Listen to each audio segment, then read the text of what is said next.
अस्सलाम वालेकुम स्टूडेंट्स इस वीडियो लेक्चर में हम डिस्कस कर रहे हैं मई 2012 का पेपर नंबर 41 का क्वेश्चन नंबर 3 ए लेवल्स के अकाउंट्स के पास पेपर्स का। और ये क्वेश्चन जो है पर्टिकुलरली डील करेगा स्टैंडर्ड कॉस्टिंग से और इसके अलावा कुछ छोटा सा पार्ट होगा डिसीजन मेकिंग का। ठीक है, तो इस सवाल को सॉल्व करते हैं, इसको डिस्कस करते हैं। इस सवाल में लिखा हुआ है Aston manufacturing company has recently implemented a new standard costing system. एक कंपनी ने नया स्टैंडर्ड कॉस्टिंग का जो सिस्टम है वो इम्प्लीमेंट किया। ठीक है, अपनी कंपनी में इम्प्लीमेंटेशन करी है और स्टैंडर्ड कॉस्टिंग कंपनी अप्लाई करेगी। Explain the purpose of standard costing. Standard costing करने का क्या पर्पस होता है ये बताना है। ठीक है, तो स्टैंडर्ड कॉस्टिंग में हम करते क्या हैं कि हम साल के पहले दिन के जो वेरिएंसेस होते हैं, साल के पहले दिन जो हमने सोचा होता है या हमारे जो बजट्स होते हैं उसको हम अपनी एक्चुअल परफॉर्मेंस से कंपेयर कर ये देखते हैं कि कोई वेरिएंस है या नहीं, कोई डेविएशन है या नहीं, कोई डिफरेंस है या नहीं। और अगर किसी किस्म का कोई डिफरेंस होता है तो हम उस डिफरेंस को हाईलाइट कर और उसको इम्प्रूव करते हैं, यानी कि उस डिफरेंस को अगर नेगेटिव है तो कम करते हैं और अगर पॉजिटिव है तो मज़ीद ऐसी चीज़ें ढूंढते हैं जिससे वो फर्दर पॉजिटिव हो। ठीक है, और अपने बिजनेस की एफिशिएंसी को इंक्रीज़ करते हैं। तो पहला पार्ट थियोरेटिकल है। इसमें अगर मैं ये लिख दूँ कि एक पर्पस जो स्टैंडर्ड कॉस्टिंग का होता है वो होता है टू इम्प्रूव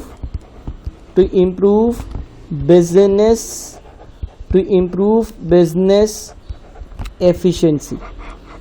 ठीक है, ये सिस्टम जो होता है स्टैंडर्ड कॉस्टिंग का ये बिजनेस की एफिशिएंसी को इम्प्रूव करता है। ये एक बात हो गई। ठीक है, अच्छा दूसरा पर्पस क्या होता है स्टैंडर्ड कॉस्टिंग के सिस्टम का। एक हम ये सिस्टम जो है या स्टैंडर्ड कॉस्टिंग जो है वो हमें एक यार्ड स्टिक प्रोवाइड करता है। यार्ड स्टिक यानी कि एक बेंचमार्क प्रोवाइड करता है जिसके अगेंस्ट हम अपनी एक्चुअल परफॉर्मेंस को कंपेयर करते हैं और ये देखते हैं कि भाई हमारी एक्चुअल परफॉर्मेंस जो है ना वो स्टैंडर्ड से कंपैरिजन में कितनी अच्छी थी या कितनी बुरी थी। ठीक है, तो ये मेन पर्पस है स्टैंडर्ड कॉस्टिंग का, इसको आप अपने वर्ड्स में लिख सकते हो। और अब मैं आगे मेन पार्ट पर बढ़ूंगा। अगला जो पार्ट है उसमें क्या बोलता है, budgeted data for the month of April 2012 was as follows. आपको एक बजटेड डेटा दिया हुआ है। Sales and production 5000 units, material per unit, एक यूनिट में 8 किलोग्राम्स मटेरियल लगेगा। ये सारा बजटेड डेटा है। ठीक है, मटेरियल की कॉस्ट $6 पर किलोग्राम, लेबर पर यूनिट 3 घंटे लगेगा। लेबर की कॉस्ट पर आवर जो है वो 7.5 है। ओवरहेड्स पर यूनिट 3 घंटे है और 3.5 का पर आवर ओवरहेड्स का रेट है। The standard selling price gives a standard profit margin of 19%, यानी कि जो आपकी सेलिंग प्राइस है उस पर आपको 19% का जो है वो प्रॉफिट मिलता है। ठीक है, ये सारी बातें लिखी हुई हैं और देखते हैं कि पहली रिक्वायरमेंट है क्या। पहली रिक्वायरमेंट है calculate the standard selling price per unit. आपने standard selling price per unit को कैलकुलेट करना है और आपके पास जो इन्फॉर्मेशन दी हुई है ना वो सारी की सारी किस चीज़ की दी हुई है, सारी इन्फॉर्मेशन हमें कॉस्ट से रेलेवेंट दी हुई है। सारी इन्फॉर्मेशन हमें कॉस्ट से रेलेवेंट दी हुई है।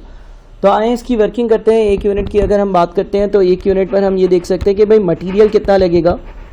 अगर हम एक यूनिट के मटेरियल की बात करें तो एक यूनिट पर 8 किलोग्राम्स मटेरियल लगता है, ये लिखा हुआ है। और ये भी बताया हुआ है कि 1 किलोग्राम 6 रुपये का आता है। तो 8 × 6 कितना बन गया, 8 × 6 बन गया 48। 8 × 6 इज़ 48, करेक्ट। अच्छा, उसके बाद फिर लेबर की बात करते हैं कि लेबर कितना है। तो अगर मैं लेबर की बात करूं भाई, एक यूनिट बनाने के लिए लेबर के 3 घंटे लगते हैं और 1 घंटे के लिए मुझे जो है ना वो 7.5 रुपये पे करने होते हैं। तो 3 × 7.5 कितना हो गया, 3 × 7.5 जो है वो 22.5 हो गया। ठीक है, ये दूसरी लेबर की पेमेंट हो गई। उसके बाद ओवरहेड्स की बात करते हैं। अगर मैं ओवरहेड्स की बात करूं तो ओवरहेड्स के लिए लिखा हुआ था ओवरहेड्स 3 घंटे होगा एट 3.5 पर आवर। तो 3 × 3.5 ये ओवरहेड्स का अमाउंट है। 3 × 3.5 इज़ 10.5। ठीक है, 10.5। अच्छा, ये सारे अगर खर्चे ऐड कर देता हूँ ताकि मेरे पास टोटल कॉस्ट आ जाए। टोटल कॉस्ट तो टोटल कॉस्ट जो आती है वो है 48 प्लस 22.5 प्लस 10.5, यह आ जाती है 81। ठीक है, 81 की टोटल कॉस्ट आ गई।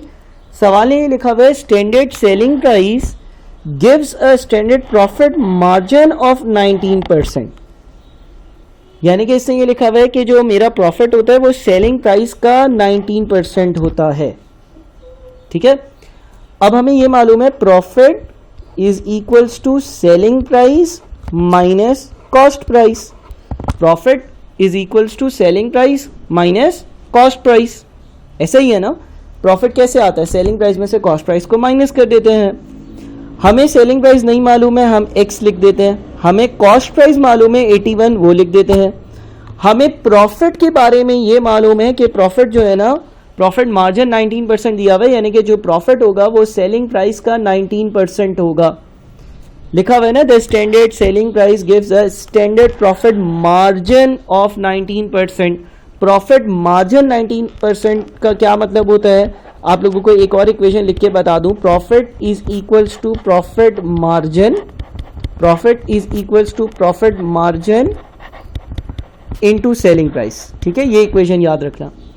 तो अगर प्रॉफिट मार्जिन 19% है और हमने एज्यूम किया हुआ है सेलिंग प्राइस x है, तो इन टर्म्स ऑफ x जो हमारा प्रॉफिट है ना वो कितना है, 19% ऑफ x या 19% x या 0.19x। करेक्ट।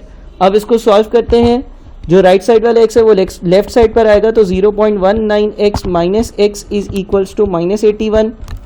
0.19 माइनस 1 यानी कि negative 0.81, negative 0.81 x is equals to negative 81, x is equals to 81 divided by 0.81 is 100।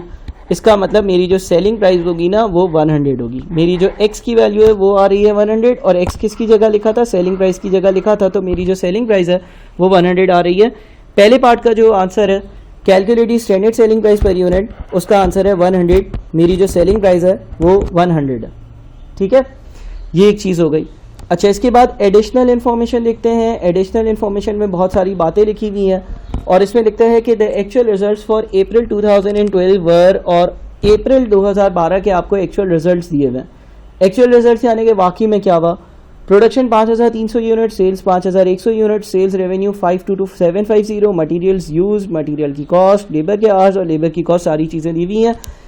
अब देखते हैं कि सवाल क्या है। सवाल में वो बोलता है calculate the following variances, calculate the following variances स्टेटिंग clearly whether the variance is adverse और फेवरेबल। ये जो वेरिएंसेस दिए हुए हैं ये कैलकुलेट करने हैं और ये स्टेट करना है कि वो वेरिएंस एडवर्स है या फेवरेबल है। अच्छा, इसमें से कुछ वेरिएंसेस हम पहले डिस्कस कर चुके हैं, उसके मैं वीडियो लेक्चर्स दे चुका हूँ, उसमें उनकी बेसिक बातें डिस्कस कर चुका हूँ।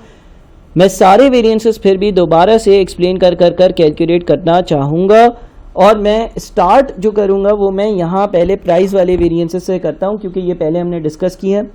मटेरियल प्राइस वेरिएंस का अगर मैं फॉर्मूला लिखूँ तो वो है actual quantity for actual units multiplied by standard rate minus actual rate. क्या है, actual quantity for actual units multiplied by standard rate minus actual rate. ये फॉर्मूला है, लेकिन इसको लॉजिकली समझते हैं कि मटेरियल प्राइस वेरिएंस हमें क्या बताता है और कैसे कंप्यूट होगा। अगर मैं अपने पास डेटा पर जाऊं, अगर मैं अपने डेटा पर जाऊं तो ये बजटेड या स्टैंडर्ड डेटा है, बजटेड या स्टैंडर्ड इन्फॉर्मेशन है। ये कब की होती है, ये साल के पहले दिन की होती है कह लो, या महीने के पहले दिन की होती है, या क्वार्टर के पहले दिन भी होती है। जो भी कंपनी का ईयर है, जो भी जिस कंपनी का हिसाब किताब हो रहा है उसके शुरू वाले दिन की ये इन्फॉर्मेशन होती है। और यहाँ पर बजटेड इन्फॉर्मेशन लिखी हुई आ रही है $6। Materials cost per kilogram $6, materials cost per kilogram $6, materials cost per kilogram $6। इसका क्या मतलब है, इसका ये मतलब है कि कंपनी ने ये सोचा था कि 1 किलो मटीरियल $6 का आएगा। 1 किलो मटीरियल कितने का आएगा, $6 का आएगा। ये कंपनी ने सोचा था जब कंपनी ने ये काम करना शुरू किया। अच्छा, $6 ऊपर से याद रखना।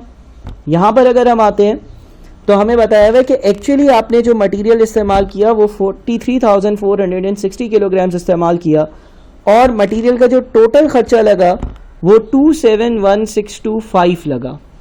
तो अगर 271,625 का खर्चा लगा है और उसमें 43460 मटेरियल आया है, एक काम तो ये कर लो कि तुम 271,625 जो है ना इसको डिवाइड करो ज़रा 43460 से, 43460 से ज़रा डिवाइड करो। 271,625 डिवाइडेड बाई 43460, तो आपका आंसर आ रहा है 6.25। इस 6.25 का मतलब ये है कि एक्चुअली जब आपने मटेरियल ख़रीदा तो आपको 1 किलो 6.25 का पड़ा। ऊपर हमने देखा कि हमने सोचा था कि 1 किलो कितने का पड़ेगा, हमने सोचा था कि 1 किलो हमें $6 का पड़ेगा, लेकिन अगर मैंने 27625 में 43460 किलोग्राम्स खरीदे हैं तो मुझे तो 1 किलो 6.25 का पड़ा। इन एक्चुअल सोचा क्या था 1 किलो कितने का मिलेगा, ₹6 का, मिला कितने का, 6.25 का, यानी कि एक्सपेंसिव मिला। तो हम करते क्या है मटेरियल प्राइस वेरिएंस में, ये जो ब्रैकेट है ना इसमें हम 6 यानी कि स्टैंडर्ड रेट माइनस 6.25 यानी कि एक्चुअल रेट, इन दोनों का डिफरेंस लेते हैं। अब ये ब्रैकेट बता क्या रहा है, ब्रैकेट ये बता रहा है आपने सोचा था कि 1 किलो ₹6 का आएगा, लेकिन 1 किलो आएगा कितने का, 6.25, तो 6 माइनस 6.25 से क्या आता है, नेगेटिव 0.25।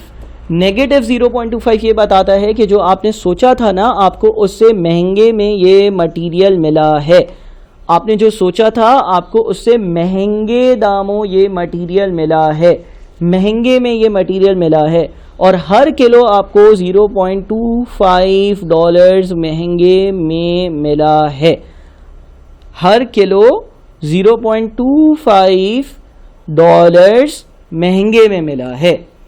और actual quantity for actual units, actual quantity for actual units का मतलब ये है कि आपने कितना खरीदा था, आपने 43,460 किलो खरीदा था, हर किलो आपको 0.25 महंगे में मिला, हर किलो आपको 0.25 महंगे में मिला, और आपने 43,460 किलोस खरीदा था, तो आपको 43,460 किलोस, हर किलो 0.25 अगर महंगा मिले और मैं 43,460 किलोस खरीदूं तो 0.25 negative 0.25 into 43460 is negative 10865, negative 10865, negative 10865, या इसको हम ऐसे भी लिखते हैं 10,865 और ब्रैकेट में हम लिख देते हैं एडवर्स। ठीक है, इसका मतलब ये है कि भाई मैंने सोचा था कि 1 किलो 6 का मिलेगा, लेकिन जब ख़रीदा तो 1 किलो 6.25 का मिला, यानी कि मैंने जो सोचा था उससे हर किलो 0.25 महंगे में मिला, मल्टीप्लाइड बाई 43460 यानी कि मल्टीप्लाइड बाई जितने भी आपने किलो ख़रीदे, तो आपको टोटल 10,865 टोटल 10,865 का एक तरह से नुकसान हुआ, बिकॉज आपने जो सोचा था हर किलो पर आपने 0.25 ज़्यादा पे किया और आपने 43,460 किलोस ख़रीदा, तो 43,460 किलोस पर 10,000 और 865 का टोटल आपको नुकसान हुआ। ठीक है, ये मटेरियल प्राइस वेरिएंस था। अब इसको आपने लॉजिकली याद रखना है, आपने समझना है, आप वापस से इसको देखें लेक्चर को और इसको समझें, रादर देन कि आप ये इस फॉर्मूले का रट्टा मारें, आप इसको समझें यार, आप इसको वापस से देखें। आप ये सोचें कि यार मैंने सोचा था कि 6 का ख़रीदूंगा, आया 6.25 का, 0.25 का हर किलो पे नुकसान हुआ, और मैंने अगर 43,460 किलो खरीदे हैं तो मेरा टोटल नुकसान 10,865 हुआ। मटीरियल यूजेज वेरिएंस कैसे आता है ये भी मैं लिखता हूँ, फिर हम इसको समझेंगे। स्टैंडर्ड रेट बाहर ब्रैकेट में आता है standard quantity for actual units minus actual quantity for actual units. ठीक है, अब इसको कैलकुलेट करते हैं, फिर इसको भी समझेंगे कि आखिर इसका जो आंसर आया वो हमें क्या बताता है। सबसे पहले तो हम टॉप पर चलते हैं, जो स्टैंडर्ड्स हैं, जो बजट्स हैं, और यहाँ पर ये लिखा हुआ है कि आपने साल के पहले दिन ये सोचा था कि 1 यूनिट बनाने के लिए 8 किलो रॉ मटेरियल की ज़रूरत होगी। ठीक है, 1 यूनिट बनाने के लिए आपको 8 किलो रॉ मटेरियल की ज़रूरत होगी, 1 यूनिट बनाने के लिए आपको 8 किलो रॉ मटेरियल्स की ज़रूरत होगी, ये आपने साल के शुरू में सोचा था। ठीक है, ये एक चीज़ नोट कर लेना। अब देखते हैं वाकई में कितना मटेरियल लगा। देखो वाकई में कितना मटेरियल लगा ये कैसे पता चल सकता है। अगर हमें ये देखना है कि वाकई में कितना मटेरियल लगा, तो उसके लिए हम ये देखेंगे कि भाई हमने जो है ना वो 43,460 किलोज मटेरियल इस्तेमाल किया है, 43,460 किलोज मटेरियल इस्तेमाल किया है और उसमें 5,300 यूनिट्स बना है। उसमें कितने यूनिट्स बना है? उसमें 5,300 यूनिट्स बना है। तो एक यूनिट पर हमने कितना लगाया है? 43460 डिवाइडेड बाई 5,300 कितना आता है? 43460 डिवाइडेड बाई 5,300 यह आता है 8.2। ये कितना आता है? 8.2। ठीक है। सोचा क्या था कि कितना लगेगा? अगर मैं वापस से आप लोगों को दिखाऊं, आपने ये सोचा था कि एक यूनिट बनाने के लिए 8 किलो लगेगा, ये इंफॉर्मेशन याद रखना। लेकिन एक यूनिट बनाने के लिए लगा कितना है? 8.2 लगा। ठीक है। अच्छा, अब यहीं पे लिख देता हूँ मटेरियल यूजेज वेरिएंस का जो फॉर्मूला मैंने आप लोगों को बताया है वो बताया है standard rate multiplied by standard quantity for actual units minus actual quantity for actual units. अब देखो ये वेरिएंस आता कैसे? Standard quantity for actual units. Sir इसका क्या मतलब है? इसका ये मतलब है आपने सोचा था कि एक यूनिट पर 8 किलो लगेगा, ऐसा ही सोचा था ना, एक यूनिट 8 किलो में बन जाएगा, और आपने 5,300 एक्चुअल यूनिट्स बनाए हैं। तो आपके हिसाब से 5,300 यूनिट्स बनाने के लिए कितना मटेरियल लगना चाहिए? 8 इंटू 5,300 इज 42,400। ठीक है। आपने ये सोचा था कि एक यूनिट बनाने के लिए 8 किलो लगना चाहिए, और अगर मैं 5,300 यूनिट्स बना रहा हूं तो 42,400 किलोग्राम्स लगना चाहिए। लेकिन इन रियलिटी कितना किलोग्राम लगा है? इन रियलिटी जो actual quantity for actual units है, यानी कि एक्चुअली जो रॉ मटेरियल लगा है वो तो 43,460 किलो लगा है। ज़्यादा लगा है या कम? भाई 5,300 यूनिट्स मेरे हिसाब से 42,400 किलोग्राम्स में बन जाने चाहिए थे, लेकिन जब मैंने बनाए तो वो 43,460 किलोग्राम्स में बने। तो सर ज़्यादा लगा। 42,400 किलोग्राम्स वाला काम अगर 43,460 किलोग्राम्स में हुआ है तो कितना ज़्यादा लगा है? ज़रा इन दोनों का डिफरेंस लो। 1060 किलो ज़्यादा लगा। ठीक है, 1060 किलो ज़्यादा लगा है। 1060 किलोज का रॉ मटेरियल ज़्यादा कंज्यूम हुआ है, जितना आपने सोचा था उससे ज़्यादा कंज्यूम हुआ है 1060 kilograms. Multiplied by standard rate था हमारा 6 का, तो ये जब हम 6 से मल्टीप्लाई करेंगे तो हमारा आंसर आ जाता है 6360 का एडवर्स। 6360 का एडवर्स। रट्टा नहीं मानना है, बातों को समझना है कि बातें क्या कह रही हैं। हमने ये देखा कि यार जो हमने यूनिट्स बनाए वो कितने किलो में बन जाने चाहिए एज पर स्टैंडर्ड्स, बने कितने किलो में है, ज़्यादा लगा है, कंपनी का नुकसान हुआ है, और वो नुकसान इन टर्म्स ऑफ डॉलर्स 6,360 का नुकसान है। ठीक है, इस तरह से हमें बात को सोचना समझना है, और ये मटेरियल यूजेज वेरिएंस हो गया। इसी तरह से हम लेबर का रेट और लेबर का एफिशिएंसी वेरिएंस मालूम करते हैं। ठीक है, वापस से मैं चाहूँगा कि आप लोग लॉजिकली चीज़ को समझना। मैं लेबर रेट वेरिएंस अब करने लगा हूँ। लेबर रेट वेरिएंस को कंप्यूट करते हैं, ज़रा गौर से सुनना। Labour rate variance is equals to standard rate minus actual rate bracket में, इसकी भी अभी लॉजिक समझाता हूँ, multiplied by actual hours for actual units. अब ज़रा लॉजिकली इसको समझना कि मतलब क्या है इसका। लेबर रेट वेरिएंस आपको ये बताता है कि पारा लेबर ने आपसे जो पैसा लिया वो ज़्यादा लिया या कम लिया। अगर मैं बजट्स पर जाऊँ, एज़ पर माई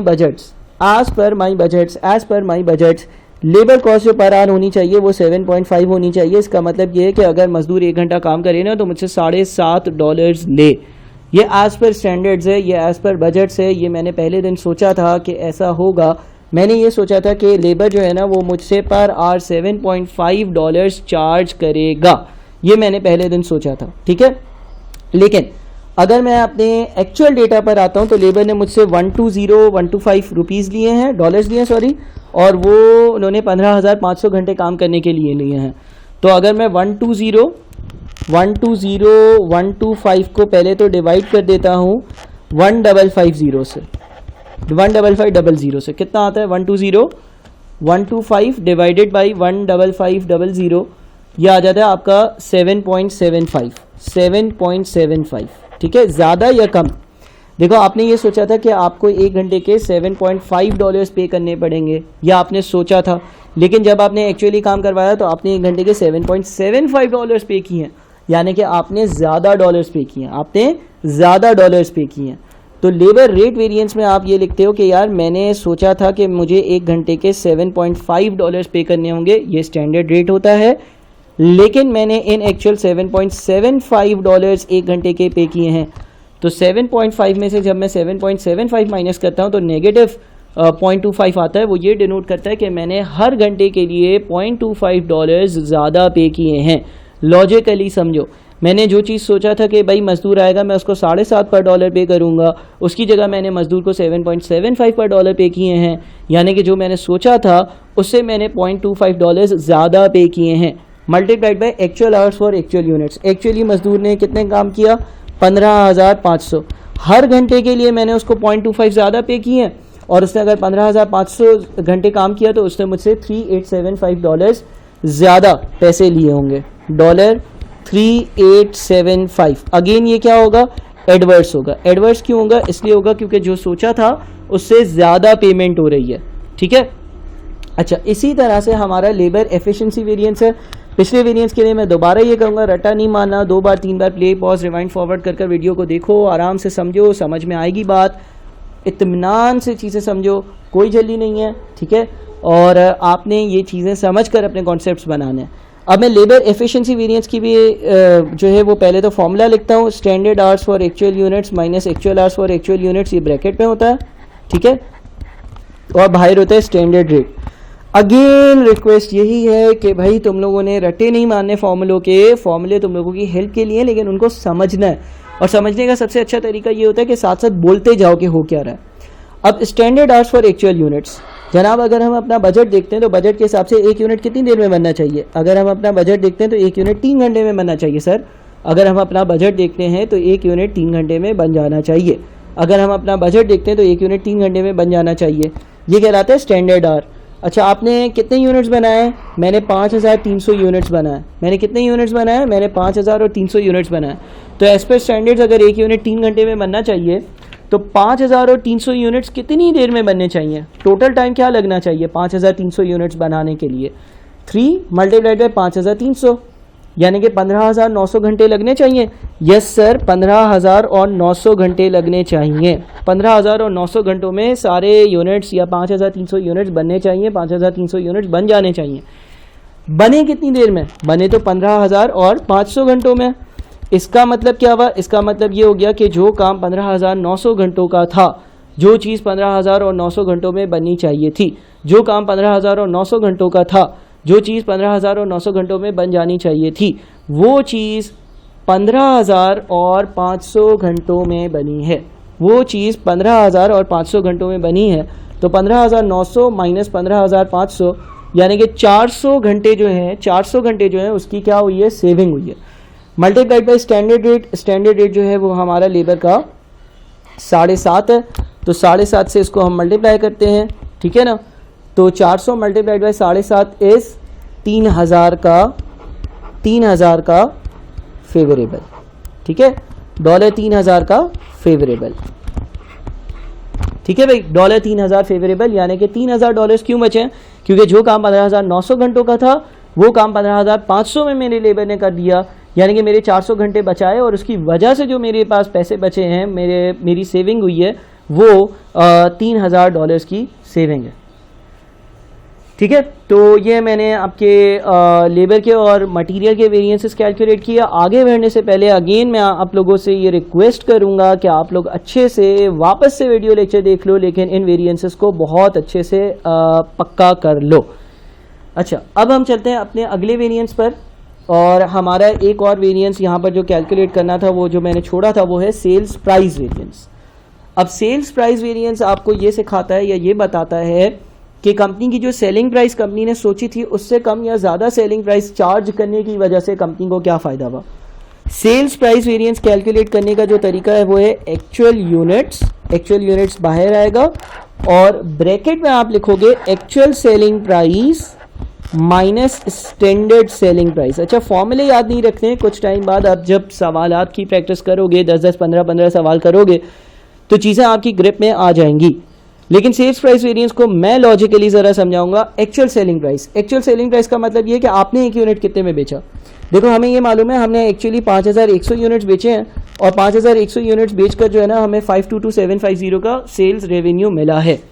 तो सबसे पहला काम करो, 522750 का सेल्स रेवेन्यू मिला है 5100 यूनिट से, 522750 को डिवाइड कर दो 5100 से, तो आपके पास आंसर आता है $102.5। 102.5 ये क्या है? ये एक्चुअल सेलिंग प्राइस है। एक्चुअल सेलिंग प्राइस क्यों है? क्योंकि आपने एक्चुअल सेल्स रेवेन्यू को एक्चुअल यूनिट से डिवाइड किया, तो एक्चुअल सेलिंग प्राइस आनी चाहिए।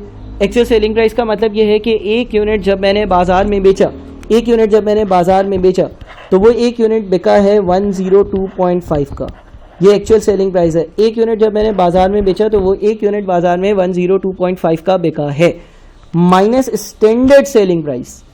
स्टैंडर्ड सेलिंग प्राइस का मतलब ये है कि आपने क्या सोचा था कि एक यूनिट कितने का बिकेगा। अब अगर मैं यहाँ पर ये वाली इंफॉर्मेशन देखूँ तो हमने कैलकुलेट किया था कि भाई एक यूनिट जो है ना वो 100 का बिकेगा। ये क्या था? ये स्टैंडर्ड सेलिंग प्राइस थी। ये सारी स्टैंडर्ड इन्फॉर्मेशन थी। स्टैंडर्ड सेलिंग प्राइस का मतलब साल के पहले दिन मैंने एक वर्किंग करी थी कि एक यूनिट जो है ना वो 100 का बिकेगा, ठीक है। एक्चुअल सेलिंग प्राइस क्या है? 102.5। इसका मतलब आपने जो चीज़ सोची थी कि 100 की बिकेगी वो 102.5 की बिकी। आपने सोचा था कि एक चीज़ 100 की बिकेगी, वो चीज़ अगर 102.5 की बिकी है तो इसका मतलब ये है कि आपने हर यूनिट 2.5 ज़्यादा में बेचा है। फ़ायदा है या नुकसान? कंपनी का इसमें फ़ायदा है। और एक्चुअल यूनिट से इसको मल्टीप्लाई कर दो, एक्चुअली कंपनी ने इसके कितने यूनिट्स बेचे हैं? एक्चुअली कंपनी ने इसके 5100 यूनिट्स बेचे हैं। तो जब कंपनी ने 5100 यूनिट्स बेचे हैं और हर यूनिट पर इसको 102.5 माइनस 100 यानी कि ₹2.5 का फ़ायदा हुआ है, तो इसका टोटल फ़ायदा है 2.5 multiplied by 5100 which is 12750 dollar. 12750 favourable, ठीक है ना। ये क्या है? ये आपका सेल्स का प्राइस वेरिएंस है। 12750 आपका सेल्स का प्राइस वेरिएंस है, ठीक है। अच्छा, उसके बाद है आप हमारा सेल्स का वॉल्यूम वेरिएंस। अब सेल्स वॉल्यूम वेरिएंस जो है ना जनाब, जब आप क्या कहते हैं हाई लेवल पर आते हो, ACCCA में आते हो, तो ये आपको अलग तरह से कैलकुलेट करवाया जाएगा। लेकिन अगर ए लेवल्स की बात करें तो उसमें अलग तरह से कैलकुलेट करवाया जाएगा। अगर कोई CA ACCA की क्या कहते हैं क्वालिफिकेशन वाला बंदा ये वीडियो देख रहा है अपना वेरिएंसेस को पक्का करने के लिए, तो सेल्स वॉल्यूम वेरिएंस का वो वही फॉर्मूला यूज़ करे जो वो वहाँ पर अप्लाई किया जाता है। यहाँ पर ए लेवल्स में क्या होगा? यहाँ पर ए लेवल्स में हम सिर्फ और सिर्फ स्टैंडर्ड प्राइजेस से, इसकी एक रीज़न भी है कि उस कॉम्प्लेक्सिटी में हम जाना नहीं चाहते अभी। यहाँ पर सेल्स वॉल्यूम वेरिएंस होगा standard selling price multiplied by actual units minus standard units. अब सर ये क्या बताता है? ये आपको ये बताता है कि भाई आपको कितना फ़ायदा या नुकसान हुआ। आपका जो वॉल्यूम था यानी कि जो नंबर ऑफ़ यूनिट्स थे यानी कि जो चीज़ें थी वो आपने जो सोची थी उससे ज़्यादा बेची या कम बेची और उस पर कितना फ़ायदा नुकसान हुआ।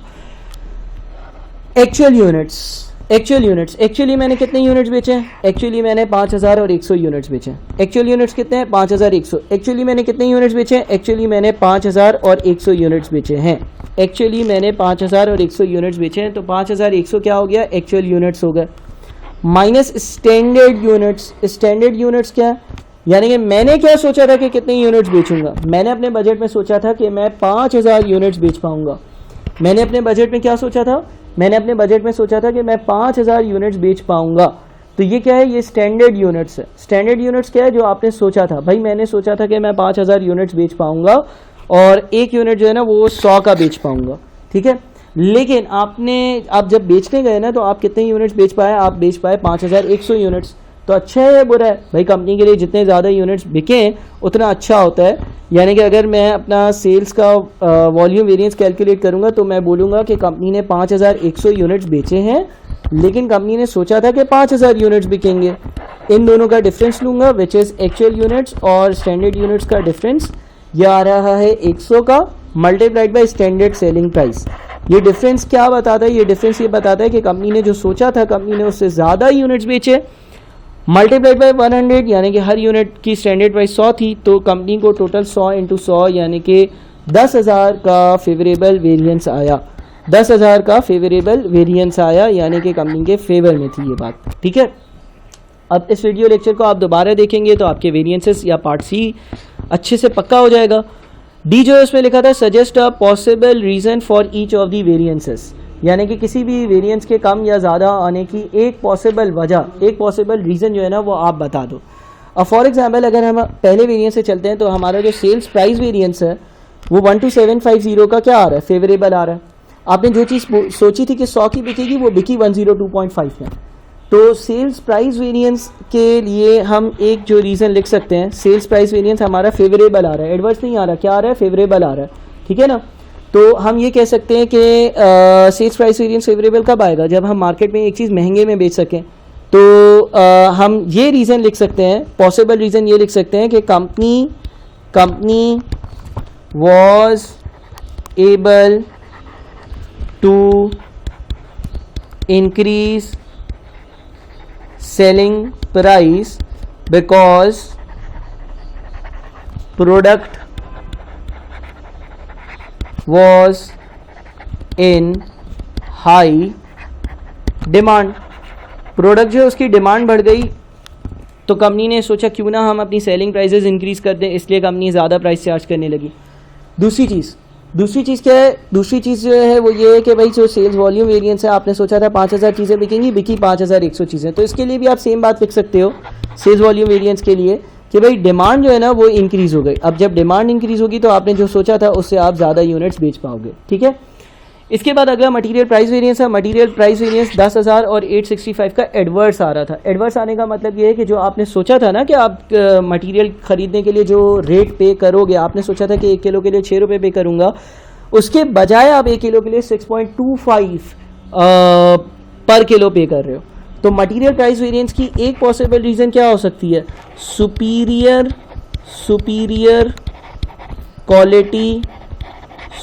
Quality of material is being used. Superior quality का मैं मटीरियल इस्तेमाल करना शुरू हो गया हूँ, मैं अच्छी क्वालिटी का मटेरियल इस्तेमाल करना शुरू हो गया हूँ। मैं अब ये जो 6.25 में मटेरियल ले रहा हूँ ये थोड़ा सा अच्छी क्वालिटी का मटेरियल है, ये एक रीज़न हो सकती है, इसकी वजह से मुझे पर केजी मटेरियल महंगा मिला है। अच्छा, इसी तरह से मुझे मटेरियल यूजेज, लेबर रेट और लेबर एफिशिएंसी की रीजंस लिखनी है। मटेरियल यूजेज वेरिएंस क्या है, मटेरियल यूजेज वेरिएंस है ना वो 6360 का एडवर्स है। एडवर्स कब आता है, एडवर्स तब आता है जब आपने जो सोचा था उससे ज़्यादा मटेरियल इस्तेमाल हो रहा हो। ये क्यों हो सकता है, ये मटेरियल यूजेज का वेरिएंस एडवर्स इसलिए आ सकता है probably because there was extra wastage या स्क्रैप, ठीक है ना। यानी कि जो स्क्रैप था या जो वेस्टेज थी या जो मशीन्स है वो अच्छा ऑपरेट नहीं कर रही हैं, वो मटेरियल बहुत ज़्यादा ज़ाया कर रही हैं, इसलिए ये एडवर्स आया है। लेबर रेट वेरिएंस क्या आ रहा है भाई, लेबर रेट वेरिएंस भी 3875 का एडवर्स आ रहा है। जहां आपने सोचा था कि आप 1 घंटे के 7.5 दोगे, उस जगह आप 7.75 पर राहत दे रहे हो। लेबर रेट वेरिएंस के एडवर्स होने की वजह क्या हो सकती है, यानी कि मजदूर जो है वो 7.5 पर आवर के बजाय 7.75 मांग रहा है, ज़्यादा मांग रहा है। उसकी एक पॉसिबल रीज़न ये हो सकती है कि आप जो है ना वो स्किल्ड लेबर यूज़ कर रहे हो या हायर क्वालिटी का लेबर यूज़ कर रहे हो, आप बेहतर लेबर यूज़ कर रहे हो। आपने सोचा था सस्ता मजदूर लेकर आऊँगा जो 7.5 पर आवर ले, लेकिन जब आपने काम शुरू किया तो आप वो मजदूर लेकर आए जो 7.75 पर आवर लेता है, अच्छा मजदूर लेकर आए, इसलिए ये कॉस्ट बढ़ सकती है। लेबर एफिशिएंसी वेरिएंस जो है वो 3000 का फेवरेबल आ रहा है। एफिशिएंसी वेरिएंस फेवरेबल कब आता है, जब जो काम जितने टाइम का था उससे जल्दी ख़त्म हो जाए। अब हुआ ये कि जब आप अच्छी क्वालिटी का लेबर लेकर आए तो उसने आपसे पैसे तो ज़्यादा मांगे लेकिन काम जल्दी कर दिया। तो आप ये लिख सकते हो कि hiring of highly skilled labours led to things या units led to units being produced much quickly। ठीक है, इस तरह की कोई बात लिख सकते हो। तो ये हमने वेरिएंसेस से रेलेवेंट पार्ट किया। एक और पार्ट इस सवाल का है वो भी जल्दी से डिस्कस कर लेते हैं। सवाल का ये पार्ट जो है वो थोड़ा सा डिसीजन मेकिंग से रेलेवेंट है, तो अगर डिसीजन मेकिंग का चैप्टर आप लोगों ने शायद नहीं पढ़ा अगर, तो आप ये इसको स्किप कर सकते हैं, स्टैंडर्ड कॉस्टिंग तक देख सकते हैं। सवाल कहता है ड्यूरिंग में the company had the opportunity to produce a further 3 products alphas betas and deltas there were insufficient labour hours to meet the production requirements in full the details were as follows alphas betas और deltas 3 products हैं, उनकी contribution पर units दी हुई हैं, उनके labour hours per unit दिए हुए हैं। सवाल कहते हैं the maximum demand for each product is 4000 units and there are 40,000 labour hours available. The associated fixed costs are 75,000. Determine the optimum production plan and calculate the net the associated net profit. ठीक है, company को आपको profit calculate करके देना है और बहुत सारी चीज़ें कैलकुलेट करनी है। अच्छा, अगर कभी भी कोई लिमिटिंग फैक्टर होता है, फॉर एग्जांपल यहाँ पे लेबर लिमिटिंग फैक्टर है। कैसे? देखो, तीनों यूनिट्स की 4000 की डिमांड है, यानी कि अगर 4000 अल्फा मार्केट में बेचे जाएँ बिक जाएंगे, 4000 बीटास मार्केट में बेचे जाएँ बिक जाएंगे, 4000 डेल्टास मार्केट में बेचे जाएँ बिक जाएंगे। तो अगर आप ये देखो कि कितने आवर्स की ज़रूरत है, 4000 अगर अल्फाज मुझे बनाने हो, हर अल्फा अगर 5 घंटे लेता है तो 4000 इंटू 5, 4000 अगर मुझे बीटास बनाने हो और हर बीटा 4 घंटे लेता है तो 4000 इंटू 4, डेल्टास 4000 डेल्टास बनाने हो और हर डेल्टा अगर 3 घंटे लेता है तो 4000 इंटू 3, यानी कि टोटल टाइम कितना चाहिए इन चीज़ों को बनाने के लिए, 4000 into 5 plus 4000 into 4 plus 4000 into 3, total time जिसकी हमें ज़रूरत है ना वो है 48,000। लेकिन टाइम अवेलेबल कितना है? सिर्फ 40,000 घंटे। तो अगर ऐसा होता है तो हम क्या करते हैं, हम रैंकिंग करते हैं। रैंकिंग कैसे करते हैं? कंट्रीब्यूशन पर लिमिटिंग फैक्टर पहले कैलकुलेट किया जाता है, लिमिटिंग फैक्टर के और कंट्रीब्यूशन के चैप्टर में इसको डिस्कस किया है। और हम करेंगे क्या, 15 की कंट्रीब्यूशन डिवाइडेड बाय 5 जो उसको लेबर आवर्स रिक्वायर्ड है, तो कंट्रीब्यूशन पर लिमिटिंग फैक्टर पहली आ गई 3, दूसरी होगी 10 डिवाइडेड बाय 4, 10 डिवाइडेड बाय 4 आ जाता है 2.5, और तीसरे में आ जाएगा आपका 12 डिवाइडेड बाई 3, 12 डिवाइडेड बाई 3 आपका आ जाता है 4। उसके बाद आप क्या करते हो, आप रैंकिंग करते हो, जिसकी रैंकिंग सबसे ज़्यादा होती है वो प्रोडक्ट सबसे पहले बनाते हो। और आप रैंकिंग करोगे तो डेल्टास की, क्योंकि कंट्रीब्यूशन पर लिमिटिंग फैक्टर सबसे ज़्यादा है तो फर्स्ट सबसे पहले ये बनाओगे, अल्फास उससे कम पर है तो सेकेंड ये बनाओगे, और बीटास उससे कम है यानी कि थर्ड पर ये बनाओगे। यानी कि अब आप अपना अगर प्रोडक्शन प्लान बनाते हो, क्योंकि इसने पहला पार्ट आपसे रिक्वायरमेंट यही पूछा था कि डिटरमाइन दी प्रोडक्शन प्लान, यानी कि कौन से यूनिट्स कितने बनाने चाहिए, तो सबसे पहले तो मैं डेल्टास बनाऊंगा। ठीक है, अब अगर मैं डेल्टास बनाऊंगा तो एक डेल्टा जो है ना वो 3 घंटे में बनता है, और मैं अगर 4000 डेल्टास बनाता हूँ, 4000 से ज़्यादा तो नहीं बनाऊंगा, बिकॉज डिमांड अगर 4000 है तो उससे ज़्यादा बिकेंगे ही नहीं। तो 4000 इंटू 3 कितना हो जाता है, 12000। सबसे पहले मैं डेल्टास बनाऊंगा, डेल्टास बनाने के लिए 12000 लेबर आवर्स कंज्यूम हो जाएंगे, इस्तेमाल हो जाएंगे। ठीक है ना, 40,000 थे, 40,000 में से 12000 इस्तेमाल हो जाएंगे, तो अब बचेंगे कितने, 40,000 माइनस 12000, यानी कि 28,000 लेबर आवर्स बच जाएंगे। उसके बाद सेकेंड रैंकिंग किसकी है, अल्फास की है, तो मैं अल्फास बनाऊंगा। अब अल्फास अगर 4000 में बनाता हूँ, 4000 अगर अल्फास बनाता हूँ तो 4000 अल्फा, हर अल्फा जो है उस पर लेबर के 5 घंटे लगेंगे, तो 4000 इंटू 5, 4000 इंटू 5 हो जाता है 20,000। 20,000 घंटे अल्फास बनाने में लग जाएंगे। ठीक है ना, 20,000 घंटे अल्फास बनाने में लग जाएंगे, और अब कितने बच जाएंगे, अब 8,000 घंटे बच जाएंगे। अब जो 8,000 घंटे बच जाएंगे उसमें क्या बनाऊंगा, उसमें बीटास बनाऊंगा। सर पता कैसे चलेगा कितने बीटास बनाऊंगा, एक बीटा 4 घंटे में बनता है, यस सर एक बीटा 4 घंटे में बनता है। 8,000 घंटे तुम्हारे पास अवेलेबल हैं, और अगर एक बीटा 4 घंटे में बनता है तो 8,000 को 4 से डिवाइड करो, यानी कि आप 2000 बीटास बना सकोगे। अब जब आप 2000 बीटास बना सकोगे तो 4 घंटे के हिसाब से आपका जो अवेलेबल टाइम था वो पूरा का पूरा एग्जॉस्ट हो गया, इस्तेमाल हो गया, और अब आपके पास कोई भी जो है वो टाइम बाकी नहीं है। ठीक है ना, तो ये आपका प्रोडक्शन प्लान होगा। प्रोडक्शन प्लान किस चीज़ को कहते हैं, इस लिस्ट को कहते हैं जिसमें मैंने ये मेंशन किया है कि मैं 4000 डेल्टास बनाऊंगा, 4000 अल्फास बनाऊंगा और 2000 बीटास बनाऊंगा। ठीक है, अगला था calculate the associated net profit, बोलता है कि और नेट प्रॉफिट कितना होगा ये भी कैलकुलेट करो। अब पहले तो मैं कंट्रीब्यूशन कैलकुलेट कर लेता हूँ। कंट्रीब्यूशन अच्छा मैं रफली कैलकुलेट करता हूँ, आप लोग इस सारी चीज़ों को डिटेल में शो कीजिएगा। देखो 4000 अल्फा बनाऊंगा, हर अल्फा जो है वो मुझे कितने की कंट्रीब्यूशन देता है, 12 की, लिखा हुआ है सवाल में। मैं 4000 अल्फास बनाऊंगा, हर अल्फा मुझे कितने की कंट्रीब्यूशन देता है, 15 की। और मैं 2000 बीटास बनाऊंगा, हर बीटा मुझे कितने की कंट्रीब्यूशन देता है, 10 की। तो मेरी जो टोटल कंट्रीब्यूशन होगी वो हो जाएगी 4000 into 12 plus 4000 into 15 plus 2000 into 10, यानी कि ये हो जाएगा 128,000, 128,000। और मेरी एक फ़िक्स कॉस्ट भी है सवाल में 75,000 की, वो फ़िक्स कॉस्ट अगर मैं माइनस कर दूं तो मेरा प्रॉफिट आ जाएगा।